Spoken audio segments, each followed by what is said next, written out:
S කුණුවේ රසායනය. එතකොට S කුණුවේ රසායනයද අපි කතා කරන්නේ පළවෙනි කාණ්ඩයයි දෙවෙනි කාණ්ඩයයි ගැන. එතකොට පළවෙනි කාණ්ඩයට අයිති වෙන්නේ අපි පළවෙනි කාණ්ඩය ගත්තොත් ඒකට අයිති වෙනවා ලිතියම්, ඊට පස්සේ සෝඩියම්, ඊට පස්සේ පොටෑසියම්, රුබීඩියම්, සීසියම් කියන මෝල් ද්‍රව්‍ය පහ. තව ඒකට මැග්නීසියම් තුත් තියෙනවා. ඒවා ඉතින් අපි ලොකුට කතා කරන්නේ. ඊට පස්සේ මේවට අපි හඳුන්වනවා ශාරීය පාංශු ලෝහ කියලා. ඊට පස්සේ අනිකුත් තීරම ලෝහවල වඩා සාපේක්ෂව අඩු ඝනත්වයක් තියෙන මේ ලෝහ. ඒ කියන්නේ දැන් අපි ජලයට සෝඩියම් කැල්ලක් දැම්මම පස්සේ ජලයේ පාවෙන්නේ සෝඩියම් වලට ඝනත්වය අඩු නිසානේ.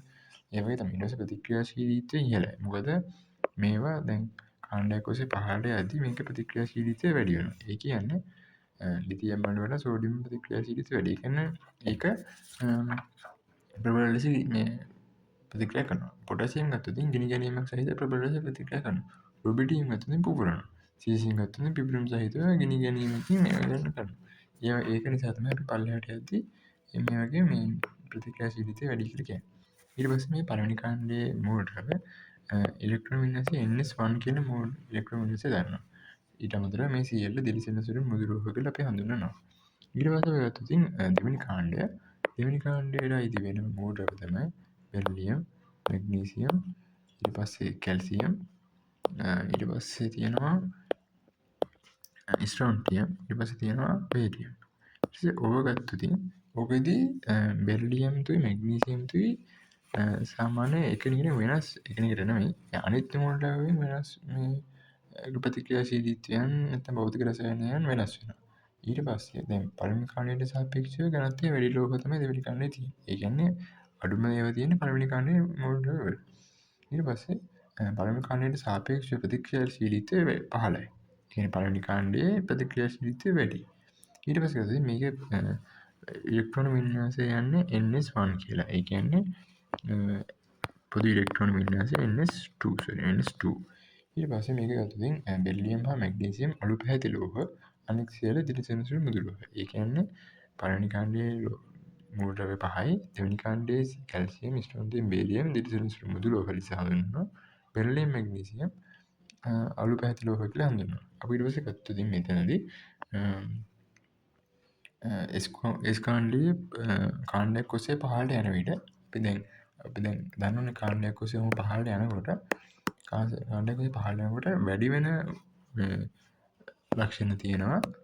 වැඩි වෙන ඒවා වැඩි වෙන සමහර ලක්ෂණ තියෙනවා අඩු වෙන. අපි ඒක වෙන වෙනම මතක තියාගන්න. එතන වැඩි වෙන ලක්ෂණ තියෙන 3යි. ඊට අඩු වෙන ලක්ෂණ තියෙන 4යි. ඒතර ඔක්කොම ලක්ෂණ 7ක් ගැන තමයි අපි මේ කතා කරන්නේ. ඒතර ඔක්කොම ලක්ෂණ 7. ඒකට ඔතනදී වැඩි වෙන ලක්ෂණ මොනවද? පරමාණු කාර්යය. පරමාණු කාර්යය වැඩි වෙනවා. ඒ කියන්නේ කාණ්ඩයක් ඔස්සේ පහළට යන විට පරමාණු කාර්යය වැඩි වෙන එක වෙනවා. ඒ කියන්නේ මෙතනදී අපි ගත්තොත් අරය වැඩි වෙනවා. ඊට පස්සේ ලෝහ ගුණ කියන එක වැඩි වෙනවා. ලෝහ ගුණ වැඩි වෙනවා. ඊට අමතරව ප්‍රතික්‍රියාශීලීත්වය දැන් ලිතියම් වලට වඩා පොටෑසියම් වල, සෝඩියම් වලට වඩා පොටෑසියම් වල වගේ ප්‍රතික්‍රියාශීලීත්වය ප්‍රතික්‍රියා කරන ගතිය ප්‍රතික්‍රියාශීලීත්වය වැඩි වෙනවා. ඊට අමතරව අපි ගත්තොත් අඩු වෙන්නේ මොනවද කියලා ගත්තොත් ඒ අඩු වෙන හතරට තියෙන්නේ ලෝහක බන්ධන ප්‍රබලතාව අඩු වෙනවා.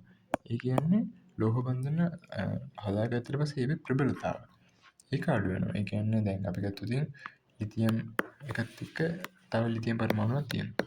ඒ ලිතියම් පරමාණු තියෙන ලෝහ බන්ධන ප්‍රබලතාව මෙන්න මේක කාණ්ඩයක් ඔස්සේ පහළට යද්දී අඩු වෙනවා. ඊට අමතරව අරය විශාල වෙන නිසා ද්‍රවාංක තාපාංක ඒ කියන්නේ බොයිලින් පොයින්ට් වගේ දේවල් අපි ඒවා අඩු වෙනවා. ද්‍රවාංක සහ තාපාංකත් අඩු වෙනවා. ඊට පස්සේ ගත්තොත් අයනීකරණ ශක්තිය ඒක අපි කතා කරන්නේ අයිවානික කියන අයනීකරණ ශක්තිය සාමාන්‍ය විචලනය වෙන්නේ මෙන්න මේ අර පඩිපෙළ හැඩයක් වගේ ඔන්නෝම විචලනය වෙන්නේ. ඒක දැන් මෙතනදී තියෙන පළවෙනි කාණ්ඩයේ පළවෙනි මෝල් ද්‍රව්‍ය ඊළඟ එකේදී ඒ කාණ්ඩ වල අඩු වෙනවා. ඒක නිසා තමයි I1 අඩු වෙනවා කියලා අපි කතා කරන්නේ.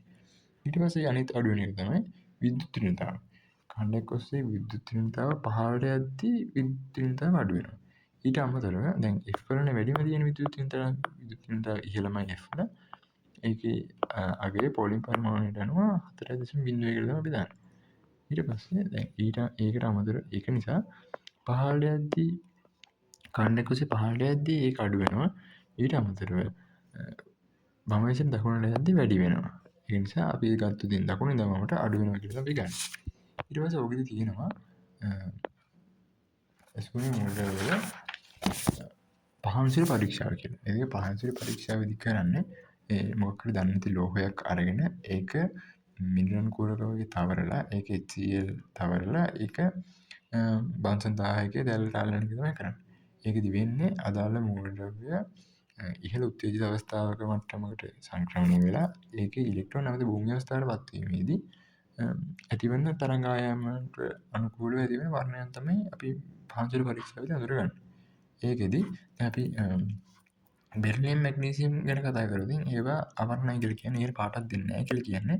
ඒ පාටක් දෙන්න තියෙන හේතුව තමයි ඒකෙදි ඇතිවන තරංග ආයාම රුෂ්‍ය කලාපයෙන් නැති වෙන එක. රුෂ්‍ය කලාපයෙන් නෙමෙයි තියෙන්නේ ඒකෙදි ඇතිවන තරංග ආයාමය.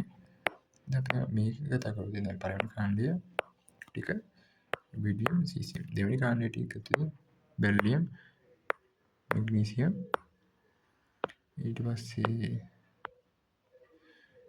කැල්සියම් ස්ට්‍රොන්ටියම් බේරියම් ගත්තොත් මේකෙදි මේක ක්‍රිම්සන් රතුයි. ඒ කියන්නේ ලිතියම් ක්‍රිම්සන් රතු. අපි දැම්මු ඉතින් ක්‍රිම්සන් ඒකට ස්ට්‍රොන්ටියම් දුත් ක්‍රිම්සන් රතුයි. ඒ කියන්නේ ඒවෙන් හම්බෙන තරංග ආයාමයන් දෙක බොහෝ විට සමානයි. ඒ කියන්නේ ඒවයි මේ එකම වගේ පාට අලවලා තියෙන්නේ.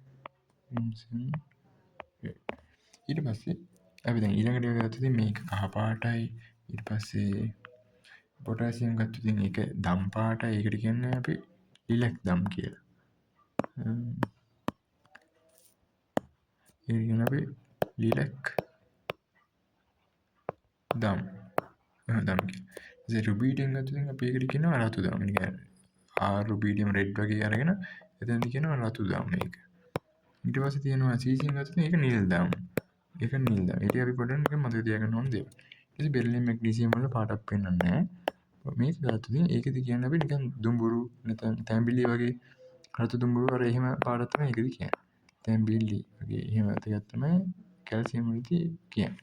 බේරියම් වලට අපි කියන්නේ ඇපල් කොළ නැත්නම් කහ කොළ කියලා. අපි කහ කොළ තමයි පාවිච්චි කරන්නේ සාමාන්‍ය කහ කොළ.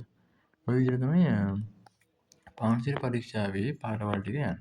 ඊට පස්සේ අපි කතා කරනවා ස්කෝනේ මූලද්‍රව්‍ය ජලය සමග ප්‍රතික්‍රියා. ඒ කියන්නේ දැන් ස්කෝනේ මූලද්‍රව්‍ය අපි ටික තියෙනවනේ. පළවෙනි කාණ්ඩයේ මූලද්‍රව්‍ය ටික, දෙවෙනි කාණ්ඩයේ මූලද්‍රව්‍ය. ඒකෙදි ඒවා ජලය සමග ප්‍රතික්‍රියා කරන්න කොහොමද කියලා තමයි බලන්නේ. දැන් මේකෙදි බෙරිලියම් සහ මැග්නීසියම් හැර ඉතිරි සියල්ලම සිසිල් ජලය සමග ප්‍රතික්‍රියා කරනවා. ඒ කියන්නේ සිසිල් ජලය සමග 8ක් ප්‍රතික්‍රියා කරනවා. දැන් 10නේ තියෙන 10න් 8ක් ප්‍රතික්‍රියා කරනවා. ඊට උණු ජලය සමග අපි ගත්තොත් උණු ජලය සමග ප්‍රතික්‍රියා කරන්නේ බෙරිලියම් හැර ඉතිරි ඒවා. ඒ කියන්නේ මැග්නීසියම් සහ ඉතුරු ඒවා තමයි මේ උණු ජලය සමග. ඒ කියන්නේ 9. අපි ඊට පස්සේ ගත්තොත් හුමාලය සමග හුමාලය ඒ කියන්නේ H2O හුමාලයනේ. ඕකත් එක්ක ප්‍රතික්‍රියා කරනවා 10. ඒ කියන්නේ බෙරිලියම් තුත් හුමාලය සමග ප්‍රතික්‍රියා කරනවා. ඒක නිසා තමයි දැන් බෙරිලියම් වගේ එකක් හුමාලය සමග විතරක් ප්‍රතික්‍රියා කරනවා. එතකොට අපිට ලේසි හඳුනගෙන හුමාලය සමග ප්‍රතික්‍රියා කරනවා කියලා කිව්වොත් ප්‍රතික්‍රියා කරන ඒවා තිබ්බදී අනිත් ඒවා ප්‍රතික්‍රියා කරන්නේ නැත්නම් අනිත් ඒවා එක්ක එතකොට ඒක බෙරිලියම් විතරයි. ඊට පස්සේ අපි කතා කරුවොත් ඒවෙන් ජලය සමග ප්‍රතික්‍රියා කරලා ලැබෙන ඵල. ජලයත් එක්ක ප්‍රතික්‍රියා කරනවා නම් අනිවාර්යයෙන්ම ජලයත් එක්ක ප්‍රතික්‍රියා කරලා ලැබෙන්නේ හයිඩ්‍රොක්සයිඩ් එකක් තමයි. ඊට පස්සේ දැන් අපි ඊට පස්සේ ගත්තොත් හුමාලයත් එක්ක ප්‍රතික්‍රියා කරොත් හුමාලයත් එක්ක ප්‍රතික්‍රියා කරලා අනිවාර්යයෙන්ම හැදෙන්නේ ඔක්සයිඩ් එක. ඒ කියන්නේ මෙතන ජලය උණු ජලය සිසිල් ජලය තිබ්බ ඕන එකක් තිබ්බත් හයිඩ්‍රොක්සයිඩ් එක ජලය තිබ්බ ඉතින් ඒ කියන්නේ හුමාලය ඒකදී හම්බෙන්නේ අනිවාර්යයෙන්ම ඔක්සයිඩ් එක O2- සහ H2 වායුව. මේකෙදිත් H2 වායුව. ඕක තමයි ජලය සමග ප්‍රතික්‍රියා වෙන්නේ. එතකොට අපි ඊළඟට කතා කරන්න තියෙන්නේ මේ ඒ ලැබෙන දේවල් ඊට පස්සේ අපි ඊළඟ මාතෘකාව වෙන්නේ තනුක අම්ල සමග ප්‍රතික්‍රියාව. දැන් අපි දන්නවා ස්කොනුව කියලා කියන්නේ ඔක්කොම තියෙන ලෝහ. ලෝහ කියන්නේ භස්මනේ. ඒ කියන්නේ එහෙම විදිහට අපි මතක තියාගත්තොත් ලෝහ කියන්නේ භස්ම කියලා ගත්තොත් ඒ භස්ම අනිවාර්යෙන් භස්මයක් අම්ලයක ප්‍රතික්‍රියා කරනවා නේ කරාට. එතකොට ස්කොනුවේ මූලද්‍රව්‍ය භස්ම ඒක නිසා ඒව අම්ල සමග ප්‍රතික්‍රියා කරනවා භස්ම සමග ප්‍රතික්‍රියා කරන්නේ නැහැ. ඒ විදිහට තමයි කරන්නේ. අපි දැන් උදාහරණයක් ගත්තොත් අපි හොඳටම දන්න දෙයක් තමයි සෝඩියම්. තන HCl කියලා ගමු. මේ අම්ලය.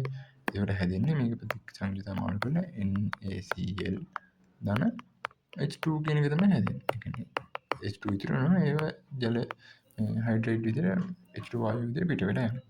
අපි හිතුවේ දැන් අපි කිව්වනේ භස්මයක ප්‍රතික්‍රියා කරන්නේ නැහැ කියලා. හැබැයි දැන් අපි හිතමු NaOH වගේ ප්‍රතින භස්මයක් ගත්තොත් ජලීය භස්මයක් ගත්තොත් ජලීය භස්ම වල ජලය තියෙනවනේ. ජලය තියෙන නිසා මේකේ සෝඩියම් හයිඩ්‍රොක්සයිඩ් භස්මත් එක්ක ප්‍රතික්‍රියා කරන්නේ නැති වුණාට ජලය සමග ප්‍රතික්‍රියා කරනවා. මේක ඇතුළේ තියෙන ජලය සමග ප්‍රතික්‍රියා කරනවා. ජලය සමග ප්‍රතික්‍රියා කරන විදිහ අපි ඉගෙන ගත්තනේ. ජලය සමග ප්‍රතික්‍රියා කරන්නේ මේ විදිහට. කියන්නේ ජලය සමග මෙන්න මේ විදිහට තමයි ප්‍රතික්‍රියා කරන්නේ. අපි දැන් ඒක උඩදී මේව කරා. මෙන්න මෙතන. ජලය සමග ප්‍රතික්‍රියා කරලා හයිඩ්‍රොක්සයිඩ් එක හදනවා H2 පිට කරනවා. ඒ විදිහට තමයි මේ ලෝහය අනිවාර්යෙන් ජලය සමග ප්‍රතික්‍රියා කරලා මේක කරන්නේ. කියන්නේ භස්මයක ඇතුළේ තියෙන ජලය සමග ප්‍රතික්‍රියා කරන විදිහට තමයි. ඊට පස්සේ භස්ම සමග ප්‍රතික්‍රියා කරන මෙන්න මේ ටික. ඒ අම්ල භස්ම දෙකම සමග ප්‍රතික්‍රියා කරන ලෝහ තියෙනවා. අපි ඒවට කියනවා උභයගුණික ලෝහ කියලා. ඒ කියන්නේ දැන් ඒක ස්කුණුවට අදාළ නැති වුණාට ස්කුණුවේ බෙරිලියම් අයිති නිසා අපි ඒක මේ කියන්නේ දැන් උභයගුණික ලෝහ වල තියෙනවා බෙරිලියම් ඊට පස්සේ උභයගුණික ලෝහ 5යි ඇලුමිනියම් සින්ක් ටින් ලෙඩ්. ඒවා තමයි උභයගුණික ලෝහ වෙන්නේ. ඒක උභයගුණික ලෝහ වල ඔයවා අම්ල භස්ම දෙකම සමග ප්‍රතික්‍රියා කරනවා. ඒවා උභයගුණික ලෝහ. ඊට පස්සේ අපිට කතා කරන්න තියෙන්නේ ස්කොනුවේ ඔක්සිජන් සමග ප්‍රතික්‍රියාව. එතකොට ස්කොනුවේ සීලම් මූලද්‍රව්‍ය දැන් අපි ඔක්සිජන් එක ප්‍රතික්‍රියා කරනකොට ඒකේ ආකාර දෙකක් තියෙනවා. එකක් තමයි සාමාන්‍ය වායුගෝලීය ඔක්සිජන්. කියන්නේ සාමාන්‍ය සීමිත වායුගෝලයක තියෙන ඔක්සිජන්. ඊළඟ එක තමයි වැඩිපුර ඔක්සිජන්. වැඩිපුර ඔක්සිජන්. ඒ කියන්නේ එහෙම නැත්නම් දහනය කරනවා කියන එක. අපි කියන වාතයේ දහනය.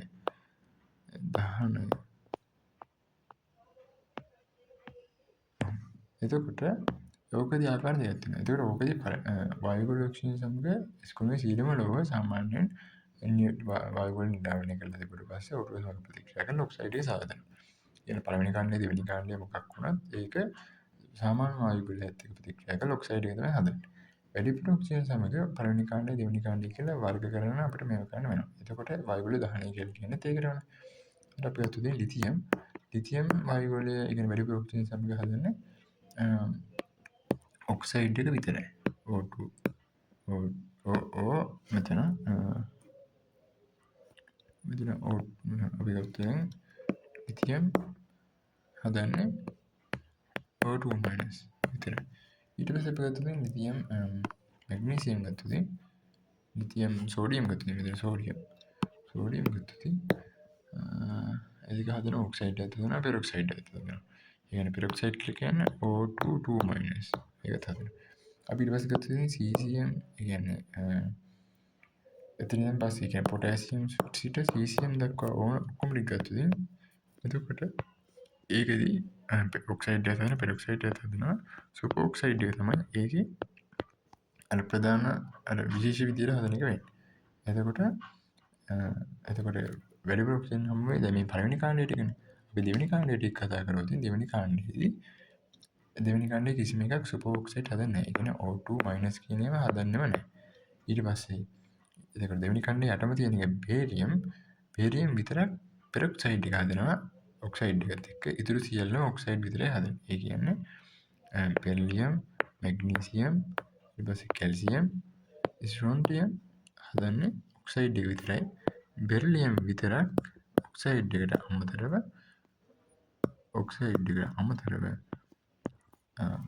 පෙරොක්සයිඩ් එකත් හදනවා. ඒ කියන්නේ O2 2 මයිනස් එකත් හදනවා.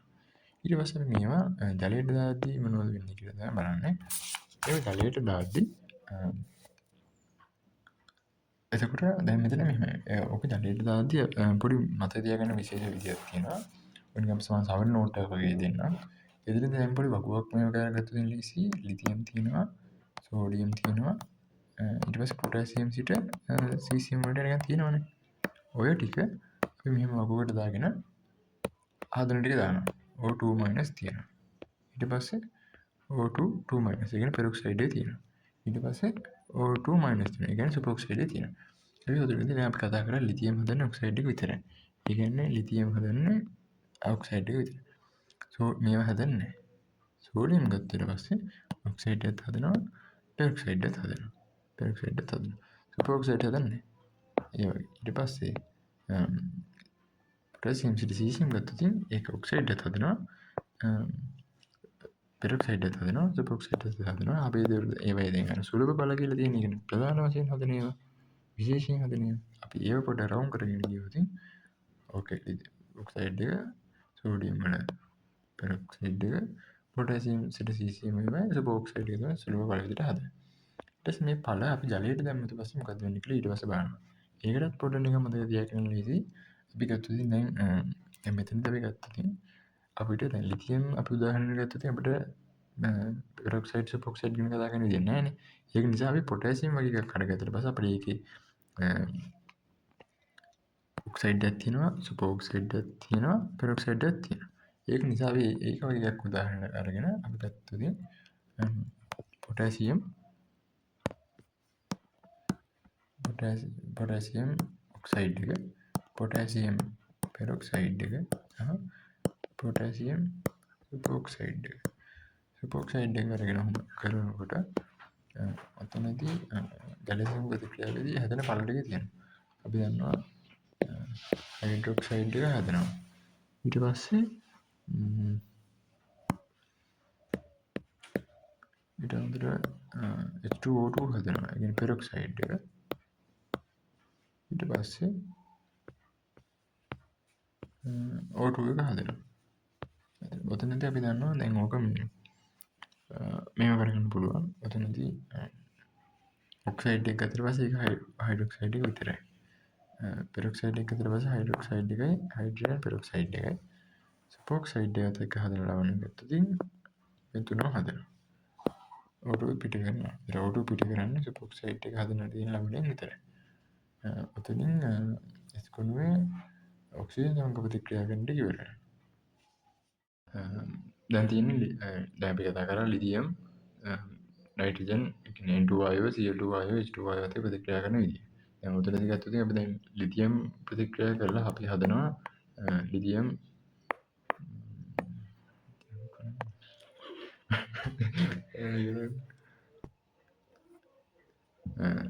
දැන් උතන අපි ප්‍රතික්‍රියා කරලා හදුව ලිතියම් ලිතියම් N2 එක හැදුවනේ. දැන් ඕක අපිට තියෙන ජලයට දාන්න. ජලයට දානවා කියලා කියන්නේ එතනදි වෙන්නේ එතකොට අනිවාර්යයෙන්ම දැන් ජලයට දාද්දී මේ දෙයක් ඒ කියන්නේ ලවණයක ඒක ලිතියම් හයිඩ්‍රොක්සයිඩ් හැදෙනවා. ඒ කියන්නේ ඕකට අනුව ඒක හයිඩ්‍රොක්සයිඩ් හැදෙනවා. ලිතියම් හයිඩ්‍රොක්සයිඩ් එක්ක ඊළඟට උතන හැදෙන්නේ NH3. මොකද මෙතන H2O කියලා කියන්නේ මෙතන OH එක කියලා පස්සේ H එක ඉතුරු වෙනවා. ඒතර ඒක මෙතන මේ නයිට්‍රජන් එක එකතු වෙලා NH3 වායුව හැදෙනවා. NH3 වායුව කියලා කියන්නේ ඇමෝනියා වායුව. ඊට පස්සේ දැන් උතනදී අපි දන්නවා මේ ඔක මාරු කරන විදිය. ඒ කියන්නේ දැන් උතන සංයුතිතා මාරු වීමක් වෙන්නේ. අපි දැන් උතන ගත්තොත් ලිතියම් නයිට්‍රජන් ධන H2 නේ H2O නේ. අපි දැන් ජලයට දානවා කියලා කියන්නේ. ඒක උතනින් හැදෙන එක නේ අපිට ඕන වෙන්නේ. ඒ කියන්නේ ලිතියම් ප්ලස් අයන් එක තියෙනවා. ඊට පස්සේ උතන තියෙනවා මේක තියෙනවා ලිතියම් ප්ලස් අයන් එකයි N3 මයිනස් අයන් එකයි. ඊට පස්සේ දැන් ජලයේ තියෙනවා H+ අයන් එකයි ඊට පස්සේ OH මයිනස් අයන් එකයි. ඒකට ඔය දෙක මාරු වීමක් නෙවෙන්නේ. ඕක මාරු වෙනවා කියලා කියන්නේ ඔන්නෝම නෙවෙන්නේ. ඒ කියන්නේ ලිතියම් හයිඩ්‍රොක්සයිඩ් එක හැදෙනවා. ඊට පස්සේ අතනින් NH3 හැදෙනවා. ඔය දෙක මාරු වෙලා. ඒ සංයුතිතා මාරු වුණාට පස්සේ N3 මයිනස් වලට H+ තුනක් ඕනනේ. ඒ නිසා තමයි මෙතන NH3 හැදෙන්නේ. ඊට පස්සේ දැන් අපි N2 ගැන මේ කතා කරලා ඉවරයි. ඊට පස්සේ අපි දැන් ගත්තොත් H2 වායුව ගැන කතා කරන්න. එතකොට H2 එත් එක මේ ප්‍රතික්‍රියා කරන්නේ බෙරිලියම් හැර S ගොනු ඉතිරි සියල්ලම ප්‍රතික්‍රියා කරනවා. ඒ කියන්නේ මේකත් එක්ක බෙරිලියම් ප්‍රතික්‍රියා කරන්නේ නැහැ. දැන් එතකොට දැන් මෙතන අපි ගත්තොත් එතන උදාහරණයක් විදිහට සෝඩියම් ගත්තොත් සෝඩියම් ධන H2. එතකොට හැදෙන්නේ සෝඩියම් හයිඩ්‍රේට් කියන එක තමයි හැදෙන්නේ. ඒ කියන්නේ අපිට දැන් H2 සමග ප්‍රතික්‍රියා කරලා හයිඩ්‍රේට් දේව තමයි හදන්නේ. මොකද මෙතනින් එන්නේ අපිට සෝඩියම් ප්ලස් අයන් එක, මෙතනින් එන්නේ H මයිනස් අයන් එක. ඒතර ඒ දෙක එකතුව තමයි සෝඩියම් හයිඩ්‍රේට් කියලා හැදෙන්නේ. ඊට පස්සේ අපි ගත්තොත් දැන් අපි දැන් ඔය එක මේ H2 එක ප්‍රතික්‍රියා කරලා අපි හැදුවා සෝඩියම් හයිඩ්‍රේට් කියන එක. එතකොට මේ සෝඩියම් හයිඩ්‍රේට් අපි හිතමු දැන් අපි ඒවත් ජලයට දැම්ම කියලා හිතමු. එතකොට ජලයට දාද්දී ඒත් අර විදිහට සංයුතියතා මාරු කරන්න තියෙනවා. ඒ කියන්නේ එතන සංයුතියතා මාරු වෙද්දී දැන් අපිට මෙතනින් තියෙනවා සෝඩියම් ප්ලස් අයන් එක. ඊට පස්සේ මෙතන තියෙනවා H මයිනස් අයන් එක. ඉතින් මෙතනදී තියෙනවා අපිට H plus අයන් එක. ඊට පස්සේ මෙතන දෙනවා OH minus එක. ඊට පස්සේ ඔය දෙක මාරු වීම නෙවෙන්නේ. ඒක මාරු වෙනවා කියලා කියන්නේ ඔතනදී අපිට හැදෙන්නේ අන්තිමට ඊට පස්සේ අපිට ඔතනින් හැදෙනවා සෝඩියම් හයිඩ්‍රේට්. ඒ කියන්නේ NaOH. ඊට පස්සේ ඒකත් එක්ක අපිට හැදෙනවා H2 වායු. මොකද H plus එක H minus එක එකතු වෙලා හැදෙන H2 නේ. H2. ඊට පස්සේ දැන් ඔතනදී අපි මතක තියාගන්න ඕනේ දැන් අපි මාතෘකාව තියෙන්නේ N2Cl2 H2 කියන මේ වෙන. එතකොට දැන් අපි Cl2 ගත්තොත් Cl2ත් එක්ක ප්‍රතික්‍රියාවේදී අපි දැන් එතන ගමු සෝඩියම්ම ගමු. සෝඩියම් ධන Cl2. හරි. Cl2 ගත්තා පස්සේ ඔතනදී අපි දන්නවා දැන් ඔතන සංයුතියතා අර විදිහට මාරු වෙලා හැදෙන්නේ NaCl. හැබැයි දැන් මේවා ජලයට දැම්ම කියලා වෙනසක් මුකුත් මේ ප්‍රතික්‍රියාවක් වෙන්නේ නැහැ. දැන් මෙතනදී හැදෙන එක අපි හිතමු දැන් ඝනයක් හැදෙනවා කියලා. ඒ ඝනය CO2 එක්ක ප්‍රතික්‍රියා කරලා වායුවක් වගේ හැදෙනවා කියලා හිතමු. දැන් ඒක එතකොට ජලයට දැම්මම පස්සේ වෙන්නේ දිය වෙන එක විතරයි. ඒ හැර වෙන ප්‍රතික්‍රියාවක් සිදු වෙන්නේ නැහැ. ඒකට මේකෙදි මේ මාතෘකාවේදී මේ ඵලය ජලයට දැම්මා කියලා වෙනසක් වෙන්නේ නැහැ. ඒ කියන්නේ ප්‍රතික්‍රියාවක් වෙන්නේ නැහැ. දිය වීමක් විතරයි වෙන්නේ. දිය වෙනවා. දිය වෙන එක තමයි වෙන්නේ. දැන් ඊට පස්සේ දැන් ඔතන අපි වායු ගැන කතා කරලා ඉවරයි S ගොනුවෙන්. ඊට පස්සේ අපිට තියෙනවා දැන් අපිට ඊළඟට තියෙන තව මාතෘකා දෙකයි. ඒ මාතෘකා දෙක තමයි තාප වියෝජනය, ජල විච්ඡේදනය කියන මාතෘකා දෙක. අපිට දැන් ඒකට එන්න කලින් අපි බලමු මේකේ දැන් තියෙනවා ආවර්තක ගුණේ විකර්ණ සම්බන්ධතාවය කියලා. ඒ කියන්නේ දැන් අපි හිතමු දැන් අපි ආවර්තයේ පොඩි කොටසක් මෙහෙම ලියුවොත් ලිතියම් තියෙනවා. ඊට පස්සේ ඊට යටින් සෝඩියම් තියෙනවා. ඊට පස්සේ බෙරිලියම් තියෙනවා. අපි වැඩි වෙන පිළිවෙලට තියෙනවනේ. ඊට පස්සේ කාබන්, ඊට පස්සේ මැග්නීසියම්,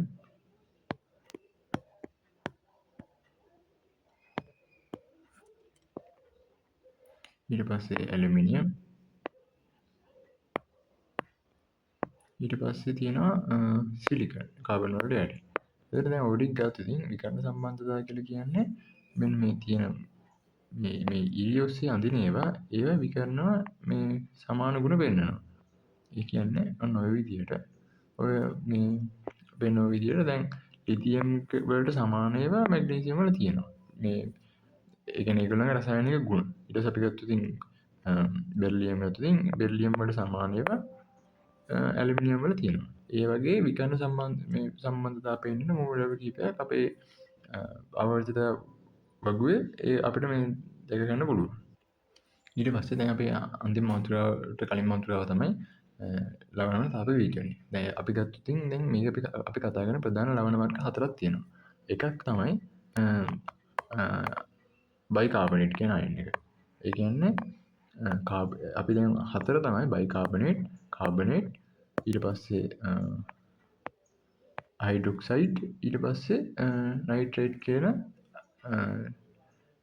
ඍණ අයන වලට අනුව තමයි අපි මේවා කරන්නේ. ඒ කියන්නේ ඒවයින් තමයි ওই කැටයනත් එක්ක එකතු වෙලා ලවණ හදන්නේ. දැන් උතනදී ඔය බයිකාබනේට්, ඊට පස්සේ තියෙනවා කාබනේට් එක, ඊට පස්සේ තියෙනවා ඔක්සයිඩ් හයිඩ්‍රොක්සයිඩ් එක, ඊට පස්සේ තියෙනවා NO3- එක. ඊට පස්සේ උතනදී ඕක අපි දෙකකට බෙදන්න ඕන. අපි ඒ කියන්නේ කාණ්ඩ දෙකක් ඔස්සේ කතා කරන්න ඕන. ඒක තමයි මුලින්ම තියෙනවා ලිතියම් හැර පළවෙනි කාණ්ඩයේ මූලද්‍රව්‍ය. ඕක තමයි පළවෙනි සෙට් එක අපි. ඊළඟ සෙට් එක තමයි ලිතියම් සහ ඒ කියන්නේ ලිතියම්තුත් එක්ක ලිතියම් ධන දෙවෙනි කාණ්ඩයේ මූලය. ඒ කියන්නේ අපේ ඉස්කෝලේ වල තියෙන්නේ පළවෙනි කාණ්ඩේ දෙවෙනි කාණ්ඩේනේ. ඔය මාතෘකා දෙක යටතේ තමයි අපි තාප විවේචන ටික කතා කරන්නේ. එතකොට එහෙම මේව කරද්දී ඔතන දැන් තියෙනවා මුල් දැන් අපි දෙකකට බෙදලා කතා කරන්නේ. ඒතර මෙන්න මේ අයන ටිකට අනුකූලව දැන් අපි සෝඩියම් වගේ එකක් උදාහරණයක් ගත්තොතින් එතන මෙන්න මේ විදිහේ සෝඩියම් වගේ එකක් උදාහරණයක් ගත්තොතින් මෙතන බයිකාබනේට් එක තියෙනවා. දැන් බයිකාබනේට් කියන්නේ සෝඩියම් බයිකාබනේට් එක. අපි දැන් උදාහරණ ගන්නවා සෝඩියම්. සෝඩියම් එක උදාහරණයක් අරගෙන අපි මේ ටික කරවදී එතකොට සෝඩියම් මේ වගේ තියෙද්දි අනිවාර්යෙන් දැන් තාප විවේචනය කියලා කියන්නේ රත් කිරීමක්නේ. එතන මේවා අපි රත් කරලා තමයි මේක කරන්න තියෙන්නේ. එතකොට මෙතන දැන් මේක අරගෙන අපි රත් කරනවා. ඊට පස්සේ දැන් උතන දැන් එතකොට එන්නේ අනිවාර්යයෙන් අපි මතක තියාගන්න ඕන බයිකාබනේට් තියෙන ලවණයක් රත් කරලා පස්සේ එන්නේ සෝඩියම් කාබනේට් කියන එක තමයි. ඒ කියන්නේ සෝඩියම් බයිකාබනේට් කරලා පස්සේ සෝඩියම් කාබනේට් CO2 ඊට පස්සේ H2O කියන එක එන්නේ. ඒ කියන්නේ දැන් බයිකාබනේට් එක අපි රත් කරලා පස්සේ එන්නේ ඒක කියනවා කාබනේට් එක. දැන් මේකේ සෝඩියම් නම් සෝඩියම් කාබනේට් එක සෝඩියම් කාබනේට් ධන CO2 ධන H2O. ඔක තමයි ඉන්නේ සෝඩියම් බයිකාබනේට් රත් කරලා පස්සේ. ඒ කියන්නේ දැන් H2O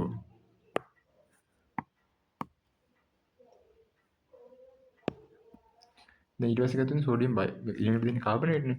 සෝඩියම් කාබනේට් අපි රත් කරලා පස්සේ කිසිම ප්‍රතික්‍රියාවක් වෙන්නේ නැහැ. මේ සෝඩියම් කාබනේට් ගත්තා පස්සේ ඒක කිසිම ප්‍රතික්‍රියාවක් වෙන්නේ නැහැ.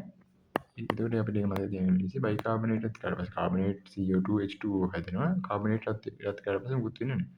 හයිඩ්‍රොක්සයිඩ් එක රත් කරලා පස්සේ මුකුත් වෙන්නේ නැහැ. ඒතර මේක හයිඩ්‍රොක්සයිඩ් එකටත් මේව කාබනේට් එකටත් එහෙමයි. අපි දැන් නයිට්‍රේට් ගත්තොත් සෝඩියම් නයිට්‍රේට් රත් කරලා පස්සේ ඒක පොඩ විශේෂ මතක තියාගන්න ඕන. රත් කරලා පස්සේ එනවා සෝඩියම් නයිට්‍රයිට් ධන NO2 ධන O2. ඔය අපි දැන් තුඩු දෙකම මතක තියාගන්න ඕන. O2 හරි. ඊට පස්සේ දැන් අපි ඔය දැන් අපි කතා කරේ මාතෘකා දෙකක් ඔස්සේනේ. අපි මුලින්ම කතා කරා බයිකාබනේට් ඒවා ඒ කියන්නේ පළවෙනි කාණ්ඩේ ලිතියම් ධන ලිතියම් නැතුව පළවෙනි කාණ්ඩයේ ඒවා මේ ලවණ හතර ඔස්සේ කොහොමද ප්‍රතික්‍රියා කරන්නේ. ඊට පස්සේ අපි කතා කරනවා මෙතනදී දෙවෙනි මාතෘකාව ලිතියම් සහ දෙවෙනි කාණ්ඩයේ ඒවා කොහොමද. දැන් ලිතියම් අයි තියෙන පළවෙනි කාණ්ඩයට වුණත් අපි ඒක කතා කරන්නේ දෙවෙනි කාණ්ඩයේදී. අපි දැන් උතනදී කතා කරනවා ලිතියම් ධන දෙවෙනි කාණ්ඩයේ මූලක ටික. ඔක තමයි අපි දෙවෙනි සෙට් එක වෙන්නේ. උතනදීත් අර අයන මාර්ග හතරම තියෙනවා. අපි දැන් ওই ටික ගත්තොත් බයිකාබනේට් අයනය, කාබනේට් අයනය, හයිඩ්‍රොක්සයිඩ් අයනය සහ නයිට්‍රේට් අයනය. ඒතර ඔතනදී අපි දැන් දෙවෙනි කාණ්ඩයේ මූල ද්‍රව්‍ය ගත්තොත් දැන් ලිතියම්, මැග්නීසියම් මේ ටික තියෙනවනේ. ඔය මැග්නීසියම් උදාහරණයක් විදිහට ගත්තොත් මැග්නීසියම් කාබනේට්. අපි දැන් මැග්නීසියම් බයිකාබනේට් කියලා හිතමු. Magnesium bicarbonate. Magnesium bicarbonate. ඕක තියෙනවා. දැන් උතන ට්වයිස්.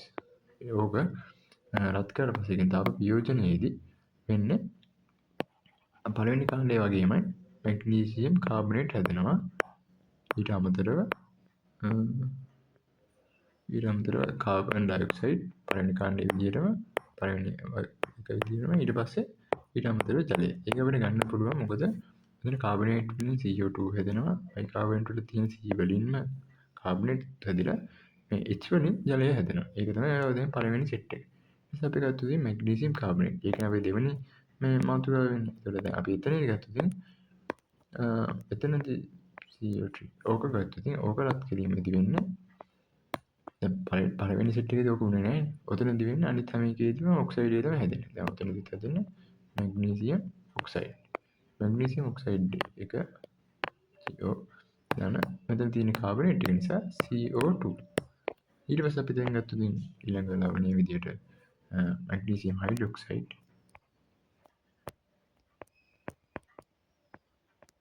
මැග්නීසියම් හයිඩ්‍රොක්සයිඩ් රත් කරලා පස්සේ වෙන්නේ එතනදිත් හැම එකේදීම වගේ මැග්නීසියම් ඔක්සයිඩ් එක හැදෙනවා.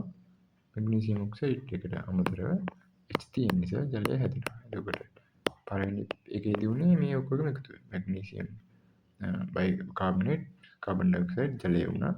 ඊට පස්සේ මැග්නීසියම් කාබනේට් රත් කරාට පස්සේ මැග්නීසියම් ඔක්සයිඩ්, කාබන් ඩයොක්සයිඩ් ආවා. මැග්නීසියම් හයිඩ්‍රොක්සයිඩ් රත් කරාට පස්සේ මැග්නීසියම් ඔක්සයිඩ් ජලය හම්බුනා. ඒ නිසා අපිට දැන් තව එකක් තියෙනවා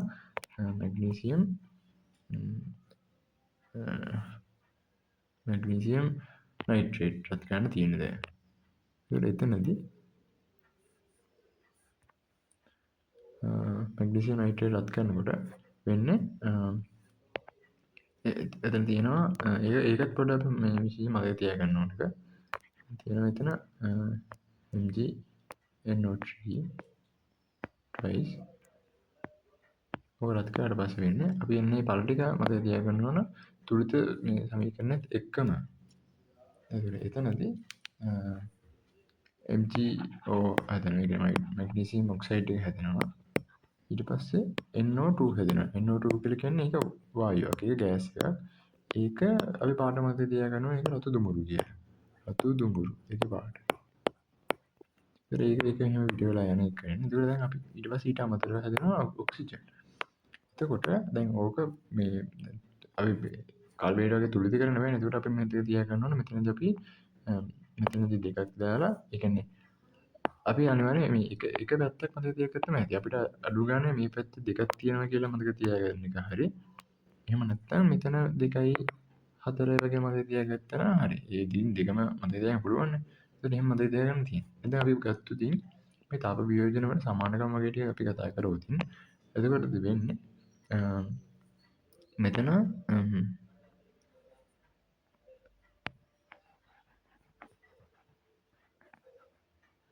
අපි ඔක දැන් සමානකම් ටික කතා කරවොත් ඔතනදී දෙවෙනි කාණ්ඩයේ බයිකාබනේට් හැර අනිකුත් ප්‍රතික්‍රියාවලදී ඔක්සයිඩ් සාදනවා. අපි දැන් එක මැග්නීසියම් ගත්තට පස්සේ මැග්නීසියම් ඔක්සයිඩ් එක හැදුන්නේ මැග්නීසියම් කාබනේට්, හයිඩ්‍රොක්සයිඩ්, නයිට්‍රේට් වල තමයි. ඒ කියන්නේ මැග්නීසියම් බයිකාබනේට් එකත් කරද්දී හැදෙන මැග්නීසියම් කාබනේට්. ඒ කියන්නේ එතනදී විතරයි මැග්නීසියම් ඔක්සයිඩ් එක හැදුන්නේ නැත්තේ. ඊට පස්සේ පළවෙනි කාණ්ඩයේ කාබනේට්තුයි හයිඩ්‍රොක්සයිඩ් එකයි ප්‍රතික්‍රියා වුණේ නැහැ. ඒ කියන්නේ පළවෙනි කාණ්ඩය කියන්නේ අපි දැන් කතා කරේ ලිතියම් හැරනේ. එතකොට ඒවයි ප්‍රතික්‍රියා වුණේ නැහැ. ඊළඟට පළවෙනි කාණ්ඩේ ලිතියම් හැර බයිකාබනේට් ඒක සමාන වුණා දෙවෙනි කාණ්ඩේ ලිතියම් සමග බයිකාබනේට්. ඒ කියන්නේ අපි දැන් ඔය කතා කරපු සෙට් දෙකේම පළවෙනි පියවරවල් දෙක සමාන වුණා. ඒතර ඒ විදිහට තමයි මේක උනේ.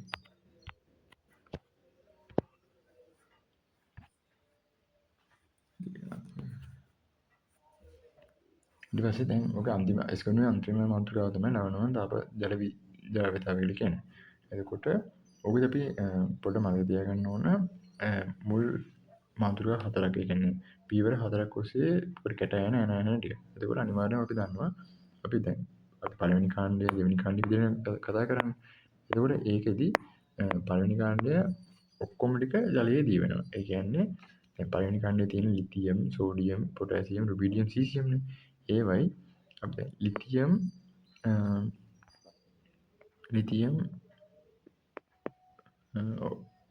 LIF ඊට පස්සේ ලිතියම් කාබනේට් ඊට පස්සේ ලිතියම් ෆොස්ෆේට් හැර ඉතුරු සියලුම ඒවා ජලයේ දී වෙනවා. ඒ කියන්නේ පළවෙනි එකේ පළවෙනි කාණ්ඩේ දී වෙන්නේ නැත්තේ මෙන්න මේ ලිතියම් වලින් සාදන සංයෝග ටික විතරයි. ඒ කියන්නේ කාබනේට් එකයි ෆ්ලෝරයිඩ් එකයි ඊට පස්සේ ෆොස්ෆේට් එකයි. ඒ අයන ආදන ටික විතරයි මේකේ දී වෙන්නේ නැත්තේ. ඉතුරු ඔක්කොම ටික දී වෙනවා. ඊට පස්සේ අපි ගත්තොත් දෙවෙනි කාණ්ඩය ඒක මේව කරගෙන අපි පොඩි මතක තියාගන්න ඕන ටිකක් තියෙනවා. ඒකෙදි දැන් දෙවෙනි කාණ්ඩේ තියෙන මැග්නීසියම්, කැල්සියම්, ස්ට්‍රෝන්ටියම්, බේරියම් නේ. එතකොට බෙරිලියම් වල අපි ජලනාවිතාව කතා කරන්නේ නැහැ. ඒත් දැන් අපි ගත්තොත් ඔය තව එකක් තියෙනවා දැන් උතනදී දැන් අපි හිතමු දැන් කාබනේට් ටික ගමු. බෙරිලියම් කාබනේට් ඊට පස්සේ මැග්නීසියම් කාබනේට් වගේ ඔය ඒ කාබනේට් සෙට් එක තියෙනවනේ. ඕකෙදි කැල්සියම් ඊට පස්සේ ස්ට්‍රෝන්ටියම්. ඔය ටික ගත්තට පස්සේ ඕවගේ හැම එකේම දැන් අපි තාප වියෝජනයට ලක් කරලා පස්සේ කාබනේට් එක කාණ්ඩයේ පහළට තාප ස්ථායීතාවය වැඩි වෙනවා. ඒ කියන්නේ කාණ්ඩයෙන් පහළට යද්දී දැන් ඔය යන්නේ කාණ්ඩයේ පහළටනේ. පහළට යද්දී තාප ස්ථායීතාවය වැඩි වෙනවා. තාප ස්ථායීතාවය වැඩි වෙනවා කියලා කියන්නේ මේවා වියෝජනය කරන්න ඕන උෂ්ණත්වය වැඩි. ඒ කියන්නේ තාපය වැඩි. ඒක නිසා තමයි ස්ථායීතාවය වැඩි වෙන්නේ. අපි දැන් ගත්තොත් බෙරිලියම් කාබනේට් එකක් රත් කරන්න ඒකේ තාපාංකය අපි හිතමු 500යි නම් සෙල්සියස් අංශක මේකට යද්දී අනිවාර්යයෙන්ම ස්ට්‍රොන්තියම් කාබනේට් වලදී සෙල්සියස් අංශක 500ට වඩා වැඩි. ඒක නිසා තමයි තාප ස්ථායීතාවය වැඩි කරන්නේ. ඒ කියන්නේ තාපය හැමුවේ ඔරොත්තු දීමේ හැකියාව පහළට යද්දී වැඩි වෙනවා. දැන් ඉතින් ඊට පස්සේ ඔතනදී ගත්තොත් දැන් දෙවෙනි කාණ්ඩය මතක තියාගන්න තව විදිහක් ඒ කියන්නේ පළවෙනි කාණ්ඩය අපි දන්නවා ලිතියම් වල මේ ටික හැර ඉතුරු ඔක්කොම ටික මේ ජල ද්‍රව්‍ය වෙනවා කියලා. හැබැයි දෙවෙනි කාණ්ඩයේදී ඒක එහෙම වෙන්නේ නැහැ. ඒතකොට දෙවෙනි කාණ්ඩයේ පොඩි ලඝුවක් තියෙනවා. ඒක මතක තියාගත්තට පස්සේ ඒක මේව කරගන්න ලේසි. මැග්නීසියම් 2+ කැල්සියම් 2+ ඊට පස්සේ අපි ගත්තොත් ස්ට්‍රොන්ටියම් බේරියම් ඔය ටික අරගත්තට පස්සේ ඔය ටික එනවා අපි දැන් අපෙන් අහන මාතෘකා ටික එනවා. ඒ කියන්නේ අපෙන් අහන මේ ටික කියලා කියන්නේ මොනවා ගැනද අපෙන් ජල ද්‍රව්‍යතාව ටික අහන්නේ. ඒ කියන්නේ ඔතන තියෙනවා අපිට OH- මුලින්ම අපි OH- ගැන කතා කරමුද? OH- වලදී මැග්නීසියම් වල කොහොමද කැල්සියම් වල ඒ ටික ගැන කතා කරනවා. ඒ කියන්නේ මැග්නීසියම් හයිඩ්‍රොක්සයිඩ් ජලයේ දිය වෙන්නේ නැහැ. එතකොට මැග්නීසියම් හයිඩ්‍රොක්සයිඩ් ජලයේ දිය වෙන්නේ නැහැ කියන්නේ ඒක අපි කතරයක් දාලා මේව කරගන්න. කැල්සියම් නම් කැල්සියම් ස්ට්‍රොන්ටියම් දෙකේදීම වෙන්නේ ජලයේ මදක් ද්‍රාව්‍ය වෙයි කියලා කියන්නේ. අපි ඒක නිසා ඒකට අර half කියලා භාගය දාගන්නවා. බේරියම් හයිඩ්‍රොක්සයිඩ් ජලයේ දිය වෙනවා. ඒක එතකොට ඒක හරි. ඒ කියන්නේ ජලයේ දිය වෙනවා. ඊට පස්සේ ගත්තොත් ඊට පස්සේ තියෙනවා SO3-. SO3-. SO3 එතකොට ඕකෙදි ඕක ගත්තට පස්සේ ඕකෙදි ඒක පොඩ්ඩක් මතක තියාගන්න ඕන. දැන් ඔතනදී SO3- වල මැග්නීසියම් දිය වෙනවා. හැබැයි පහළට යද්දී දිය වෙන එක අඩු වෙනවා. ඒ කියන්නේ කැල්සියම් මද වශයෙන් දිය වෙනවා. ඊට පස්සේ ස්ට්‍රොන්ටියම් ඊට පස්සේ බේරියම් වගේ ඒවා දිය වෙන්නේම නැහැ. එහෙම. ඊට පස්සේ අපි ගත්තොත් SO4- සල්ෆේට් ගත්තොත් SO4 ඕක වෙන්නේ ඒකෙත් පහළ යද්දී දිය වෙන එක අඩු වෙනවා. ඒකෙදි හැබැයි මෙතන SO4- මේක තමයි SO3. ඉතින් ඕකෙදි වෙන්නේ මේක මද වශයෙන් දිය වෙන්නේ. ඒ කියන්නේ මැග්නීසියම් සල්ෆේට් එක මද වශයෙන් දිය වෙන්නේ. ඉතුරු එකක්වත් දිය වෙන්නේ නැහැ. ඉතුරු එකක්වත් දිය වෙන්නේ නැහැ. තුනම එහෙමයි. ඊට පස්සේ අපි ගත්තොත් තව අපිට දෙකක් කතා කරන්න තියෙනවා යනවා එහෙනම් ඒ දෙකේදී තියෙන්නේ CrO4 2-. ඒ කියන්නේ ක්‍රෝමියම් එක CrO4 2- ගත්තොත් ඒකෙදි ඒවත් දැන් අපි ඔන්න වගුව මතක තියාගත්තට පස්සේ හරි. ඔක අපි නිකන් මයින්ඩ් මැප් එකකින් වගේ මතක තියා ගන්නවා නම් මේ වගේ වගුව අපිට ඕන දෙවෙනි කාණ්ඩයේ මූලද්‍රව්‍යයක් ඒ කියන්නේ ස්කොඩියම් මූලද්‍රව්‍යයක් ජලයේ දිය වේද නැද්ද? ලවණ කොහොමද කියලා අපිට මතක තියාගන්න පුළුවන්. ඕකෙදි වෙන්නේ මුල් දෙක හරි. මුල් දෙක හරි කියලා කියන්නේ ජලයේ දිය වෙනවා. ඒ කියන්නේ මැග්නීසියම් ක්‍රෝමේට් එකයි ඊට පස්සේ එන්නේ කැල්සියම් ක්‍රෝමේට් එක ජලයේ දිය වෙනවා. ඉතුරු දෙක ජලයේ මද වශයෙන්වත් දිය වෙන්නේ නැහැ. ඒ කියන්නේ පොඩ්ඩක්වත් දිය වෙන්නේ නැහැ. ඊට පස්සේ අපි ගත්තොත් තව එක ඊට පස්සේ තියෙනවා C2O4 2-. ඒක අපි ගත්තොත් C2O4 2-. ඒක අපි ගත්තොත් ඒකෙදි මැග්නීසියම් එකේ හදන ලවණය මද වශයෙන් දිය වෙනවා. ඊට පස්සේ ඉතුරු දෙක දිය වෙන්නේ නැහැ. කැල්සියම් ස්ට්‍රොන්ටියම් දිය වෙන්නේ නැහැ. හැබැයි බේරියම් එක ආයෙ මද වශයෙන් දිය වෙනවා. ඒක අපි නිකන් විශේෂ කොට මතක තියාගන්න ඕන. ඒක අර පොඩි අපිලිවෙලකට වගේ තියෙන්නේ. ඔය ටික තමයි දැන් අපි ඉස්කෝලේ කතා කරපු ඉස්කෝලේ රසායනය වෙන්නේ. දැන් උතන ජල ද්‍රව්‍යතාවයෙන් ඉස්කෝලේ රසායනය ඉවර වෙනවා එතන.